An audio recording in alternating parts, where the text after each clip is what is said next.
अगर आप भी चाहते हैं कि एसएस फिल्म्स मोतिहारी के ऑडियो वीडियो सबसे पहले आप तक पहुंचे, तो इस चैनल को सब्सक्राइब करें और साथ ही बेल आइकन को दबाना ना भूलें।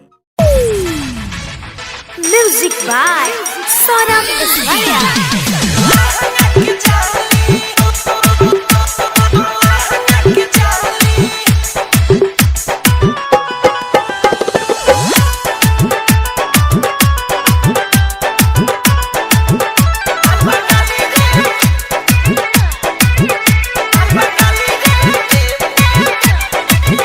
तेरी जान मारे होई तोहर होठवा के लाली,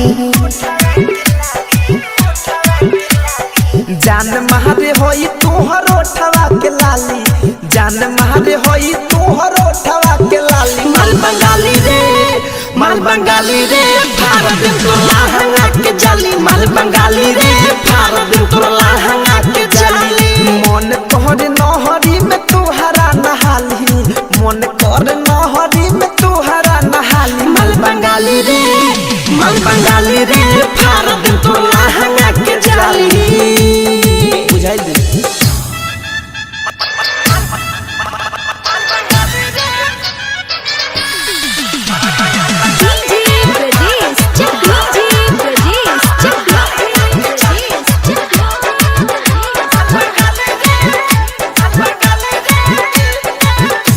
लगा बेलू लगो तारू पहरी हो, गलिया बुझाल तोहरी दही के तहरी हो। प्रियंका लगा बेलू लगो तारू पहरी हो, गलिया बुझाता तोहर दही के तहरी हो। बारह महादयाई तोहर उमर बाटे बाली, बारह महादयाई तोहर उमर बाटे बाली। माल बंगाली रे, माल बंगाली रे, भारत तो लहंगा के जाली। माल बंगाली रे, भारत तो लहंगा के जाली। लहंगा के जाली, लहंगा के जाली। Saurabh digital recording studio Motihari.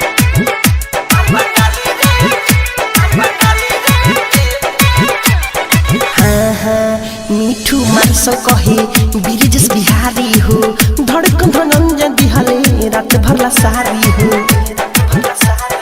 ए दादा मीठू मानसो कहे बिरजस बिहारी हो, धड़कन धनंजय दिहले रात भरला सारी। कहे सौरभे सवडिया बेहाल रहेलू, कहे डीजे विकास बेहाल रहेलू। माल बंगाली रे, माल बंगाली रे, भारत तो लहंगा के जाली। माल बंगाली रे, भारत तो लहंगा के जाली रे।